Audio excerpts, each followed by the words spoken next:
Hello there, my friends. Today, let's talk about this progress monitoring section that was recently added to the lesson plans of the reading intervention. So a lot of you have emailed or asked questions on TPT and you're like, hey, looks great. What do I do with it? So let's talk about that today. So with this, I have already added myself, my husband, and my daughter, and we are going to be fictitious students in this class. I'm also going to add, just while I'm here, Aubrey, and then I'm going to put that she has ending blends for a goal, and she's also working on first grade Dolch sight words. Now, because this is editable, you can put whatever you want in here, whatever their goals happen to be. Maybe they don't have 2 goals. Maybe they only have 1. That's okay. You can leave this part blank.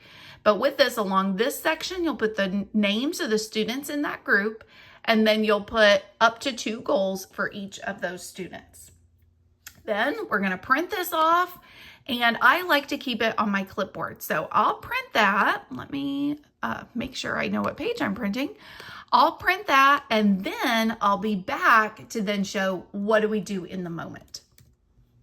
Okay, so now that we have this from the printer, now I have all of my students in the group as well as then what their goals are in their IEP. The beauty of this is that once you type that in once in that document, it'll go through the whole 40 weeks.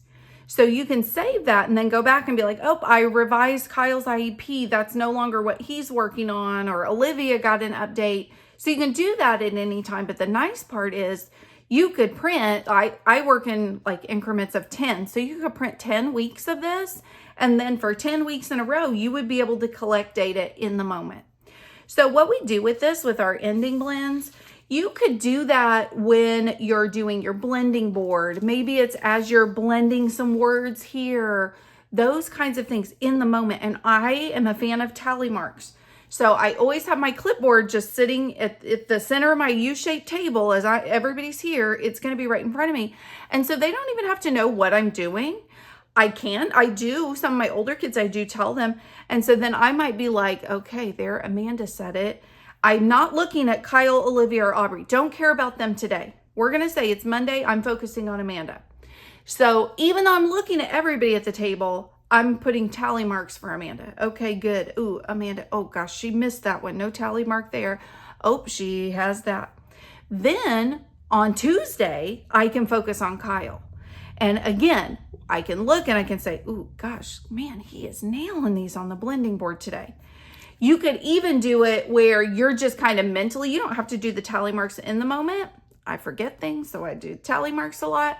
But with this, then what I do often, or what I have done before, is then it's like, I'm thinking, okay, there's 1, 2, 3, 4. Okay, and then I just come here, write a little 5, write a 6, write whatever score they got, whatever.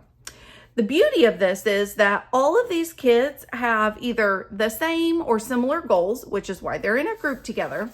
But like Olivia here's working on words per minute. So for her, Wednesday and Thursday, those are gonna be her days. And so I'm gonna be able to, on Wednesday, be like, oops, she was able to read to here. Oh, that's 25 words. Go jot it down. You're done. All your progress monitoring, you will have more than enough data points for the entire year if you kind of take this approach. And guess what? For me, I put 3 times per 9 weeks. So if Kyle's absent, or I forget to write it down, or he refuses to work that day, or whatever, I could put refused, make a note to myself. But then maybe next week I'll be able to catch that data point, because then he's actually participating, or he's in a better mood, or he's not out sick, or whatever that happens to be. Then, okay, it's Thursday. Thursday, again, I'm going to be looking at Aubrey's ending blends. This, sometimes for like Dolch sight words, a lot of times on Fridays, I might play a game with sight words. You could look at what's here and be like, man, she missed she missed will, she missed see, she missed whatever. But to me, that's more work. That's more brain power than what I have. So a lot of times I'll play a sight word game with them, or that'll just be part of our word doing flashcards. Or sometimes I'll let the child be the teacher. And while I'm sitting there being the student, I'm actually thinking, okay, there's 1, 2, 3, 4. ooh, he just got 15 sight words, or ooh, we're up to 23 sight words, whatever. So use this however you see fit, but the editable part is nice because then you can go ahead and plug your students in, put what their goals are, so that then you constantly have it in front of you. And my admin last year commented on how, like, oh my gosh, I've never seen anybody collect data that well, that thoroughly. And this is it. And the reason is it's always in front of me. I could tell you what those kids' IEP goals are because it's always staring me in the face. So I hope that helps you use this. I hope that helps you kind of improve that area so that at the end of the 9 weeks or the end of the semester, whenever your progress reports are due, you're not freaking out that you don't have very many data points. Really, you could have more than enough. You could have daily if you wanted. That sounds absurd to me. That sounds like you're making more work for yourself. But you could really have multiple data points on each and every one of your students.